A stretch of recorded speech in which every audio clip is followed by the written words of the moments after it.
아수르 사람은 화 있을진저 그는 내 진노의 막대기요 그 손의 몽둥이는 내 분노라. 내가 그를 보내어 경건하지 아니한 나라를 치게 하며 내가 그에게 명령하여 나를 노하게 한 백성을 쳐서 탈취하며 노략하게 하며 또 그들을 길거리에 진흙같이 짓밟게 하려 하거니와 그의 뜻은 이같이 아니하며 그의 마음의 생각도 이같이 아니하고 다만 그의 마음은 허다한 나라를 파괴하며 멸절하려 하는도다.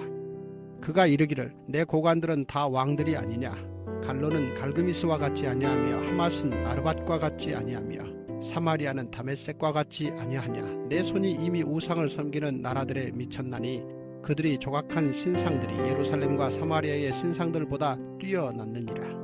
내가 사마리아와 그의 우상들에게 행함같이 예루살렘과 그의 우상들에게 행하지 못하겠느냐 하는도다. 그러므로 주께서 주의 일을 시온 산과 예루살렘에 다 행하신 후에 아수르 왕의 완악한 마음의 열매와 높은 눈의 자랑을 벌하시리라. 그의 말에 나는 내 손의 힘과 내 지혜로 이 일을 행하였나니 나는 총명한 자라. 열국의 경계선을 걷어치웠고 그들의 재물을 약탈하였으며 또 용감한 자처럼 위에 거룩한 자들을 낮추었으며 내 손으로 열국의 재물을 얻은 것은 새의 보금자리를 얻음 같고 온 세계를 얻은 것은 내버린 알을 주움 같았으나 날개를 치거나 입을 벌리거나 뒤죽이는 것이 하나도 없었다 하는도다. 도끼가 어찌 찍는 자에게 스스로 자랑하겠으며 톱이 어찌 켜는 자에게 스스로 큰 채 하겠느냐. 이는 막대기가 자기를 드는 자를 움직이려 하며 몽둥이가 나무 아닌 사람을 들려 함과 같음이로다. 네, 오늘 말씀을 보면 남유다와 이제 북이스라엘이 망할 때 선지자들이 가장 해석되지 않았던 주제가 이제 등장을 합니다. 그게 뭐냐면 이겁니다. 자, 남유다와 이스라엘이 망했습니다. 남유다와 북이스라엘이 망했는데 하나님이 택한 약속의 자녀들이 망한 거죠. 그리고 이건 예입니다. 예인데 우리 한일교회 성도님들 중에 누가 망했어요. 그런데 그들을 망하게 만든 아수르나 바벨론은 어떤 나라들이냐? 하나님하고 아무 상관이 없는 나라예요. 아무 상관이. 그러니까 선지자들의 혼란은 이거죠. 하나님을 안 믿다 못해 하나님을 조롱하는 나라들이 하나님 자녀들보다 잘 먹고 잘 살고 행복한 것까지는 참을 수 있어요. 나는 오늘 앞길이 막막해가지고 주저앉아 있는데 하나님하고 상관없는 가정을 보면 너무 화기애애하고 잘 살아요. 행복해요. 나보다 행복해요. 그런데 문제는 뭐냐? 하나님 믿는 백성들이 망하니까 안 믿는 나라가 택한 백성들을 조롱하고 훈계하는 거예요. 야, 니네 정말 미련하다. 어떻게 니네는 니네를 망하게 한 신을 아직도 믿고 있냐? 아니 그 하나님이 있다고 아직도 믿냐? 아니 내가 믿는 신을 보라고. 아니 바알을 믿으니까 다른 건 다 모르겠는데 내가 니네 이겼잖아. 너네 우리한테 졌잖아. 아니 너네 신이 전능하다면서 전능한 신을 믿는 너희가 왜 내 발밑에 있어? 아니 나는 오늘 이렇게 웃고 있는데 너는 왜 울어? 이 상황을 좀 나한테 설명을 해봐. 이렇게 조롱을 하는데 선지자들이 믿는 백성들이 이 상황에 대해서 할 말이 없는 거예요. 그러니까 하박국서의 주제가 뭐냐? 남유다가 바벨론에게 짓밟히는데 마치 하나님이 바벨론의 신보다 능력이 없는 분처럼 짓밟히게 가만히 내버려 두시는 게 이해가 안 가는 거예요. 여러분 우리도 그렇죠. 명절에 친척들이 다 모이면 재밌는 게 뭔지 아세요? 명절에 친척들이 모이면 그 집에서 제일 경제적으로 잘 사는 집은 안 믿는 집이에요. 거의 그래요. 친척들이 다 모이면 안 믿는 친척들은 전부 경제적인 풍요를 누리면서 잘 사는데 믿는 우리 집이 제일 가난할 때가 있어요. 믿는 우리 애가 기도해주는 내가 기도해주는 우리 애가 가장 직장에 못 들어가고 가장 시험에 떨어질 때가 많아요. 근데 이것까지는 괜찮은데 문제가 뭐냐? 이 상황에서 만약에 내가 전도라도 하려고 하면 꼭 듣게 되는 말이 있어요. 그게 뭐냐면 진짜 어떤 분은 이런 말을 들었다는 거예요. 비꼬면서 이렇게 말한대요. 나도 예수 믿고 싶은데 예수 믿으면 형님처럼 가난해질까 봐. 예수 믿으면 당신 집처럼 집 애들처럼 시험 보는 족족 우리 애도 떨어질까 봐. 예수 믿으면 당신 남편처럼 우리 남편도 직장에서 쫓겨날까 봐 나 무서워가지고 그 하나님을 못 믿겠다고. 이러면서 비꼬면서 조롱을 하는데 그 말을 들으면서 담대하게 복음 전할 사람이 없는 거예요. 입이 딱 다물어지는 거예요. 할 말이 없는 거예요. 그리고 다른 사람이 아니고 제가 그랬다니까요. 그러니까 제가 중학교 때 저희 반이 48명쯤 됐어요. 기억에. 근데 저희 반에 목회자 자녀가 저하고 또 한 명 있었어요. 그런데 그 48명 중에 가장 가난한 게 우리 2명인 거예요. 목사님 자녀들. 그러니까 그러면 나머지 애들은 목회자 자녀가 아니거나 아니면 그 하나님하고 아무 상관이 없는 애들이 46명인 거잖아요. 그러면 걔네들이 아무리 목사라도 목사 아들들보단 잘 살아요. 목사 아들들보단 잘 살아요. 난 이게 해석이 안 되는 거예요. 이게 어릴 때부터. 뭐지 이게? 걔랑 둘이 앉아가지고 도시락 까먹으면서 그러는 거예요. 우리 둘 반찬이 제일 안 좋아. 맨날 깍두기 싸주고. 우리 둘이 앉아가지고 그러는 거예요. 우린 뭐지? 야, 우린 왜 이렇게 살아야 되냐? 그러면서 기도가 안 나오는 거예요. 기도하면 뭐해? 하면 뭐 할 거예요, 기도를. 들어주질 않는데. 여러분, 어떻게 하나님은 안 믿는 사람이 믿는 사람을 불쌍히 여기게 만드냐는 거예요. 여러분, 안 믿는 사람이 믿는 사람 불쌍하게 여겨요. 아유, 안 됐다. 어떻게 하나님은 믿는 사람이 안 믿는 사람에게 훈계를 받게 만드냐고요. 아니, 전도를 어떻게 하라고 우리 보고. 어떻게 이러실 수 있냐라는 거죠. 그런데 여러분, 오늘 말씀의 주제가 뭡니까? 지금까지 하나님이 말씀하셨던 대상은 심판을 받아야 되는 남유다와 북이스라엘이에요. 그런데 오늘은 갑자기 하나님이 말씀 선포의 대상을 싹 바꾸세요.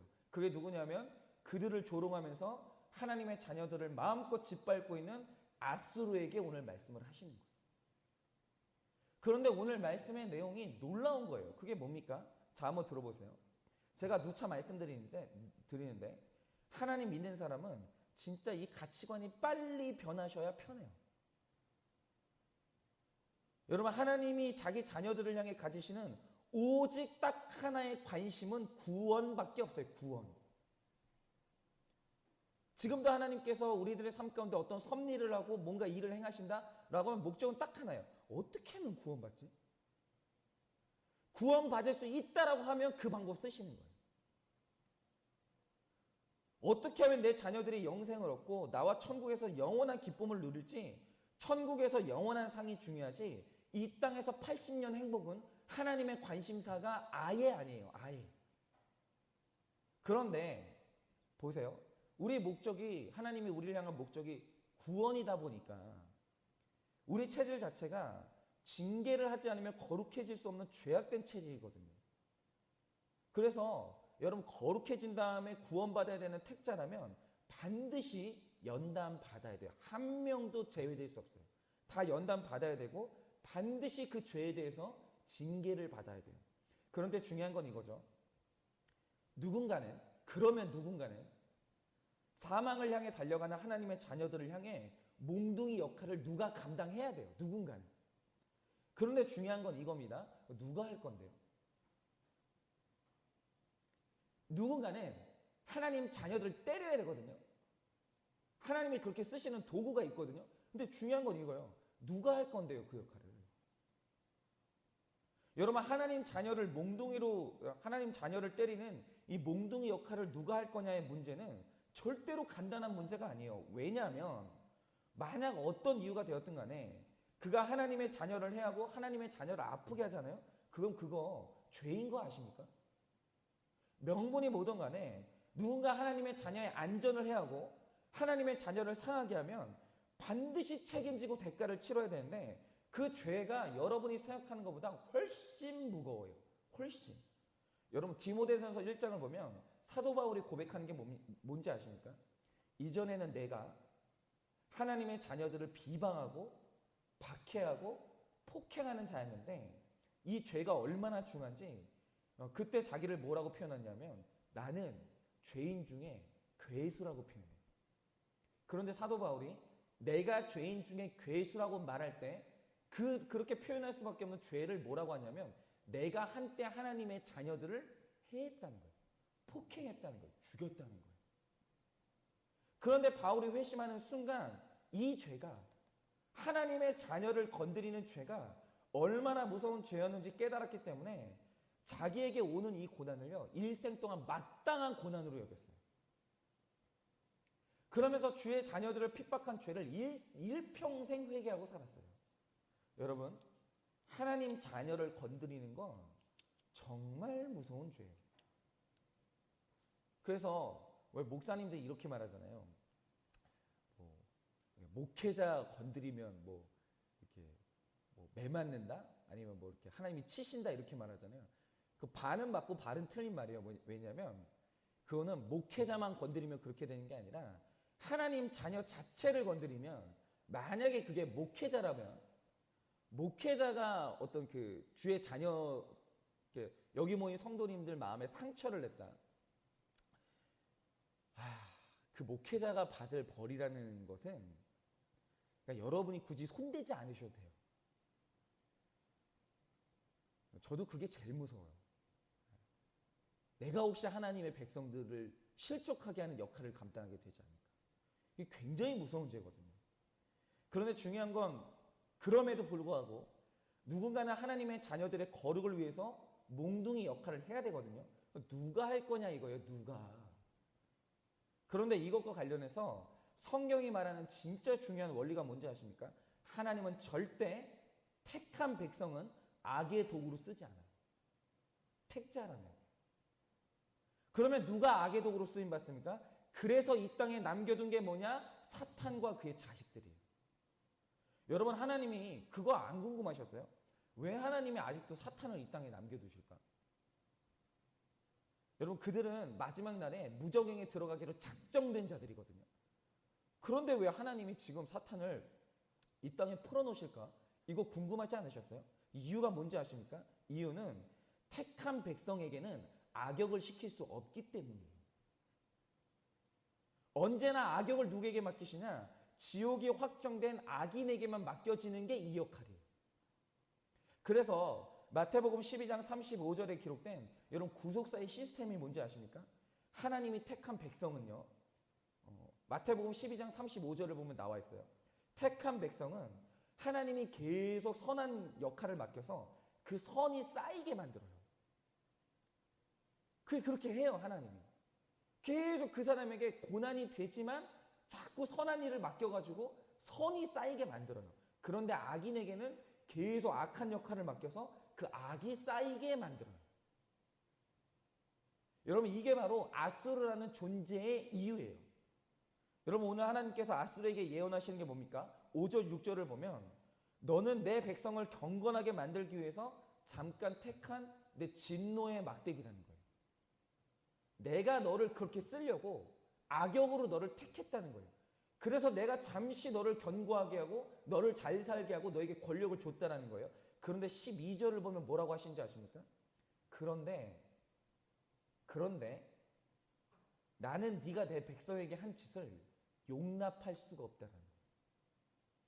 내가 잠시 내 백성의 경건을 위해서 지켜보기는 하는데 네가 내 백성에게 피눈물을 흘리게 한 거, 내 백성을 칼로 벤 거, 내 백성을 짓밟은 거, 내가 그거 용납하지 않고 있다는 거예요. 그리고 너는 언젠가 벌을 받게 될 거니까 너 교만하지 마. 내 백성에게 모멸감 주고 내 백성의 마음을 짓밟아 놓고 그 마음에 상처 준 거, 너 그거 언젠가 벌을 받게 될 거니까 각오하고 있어.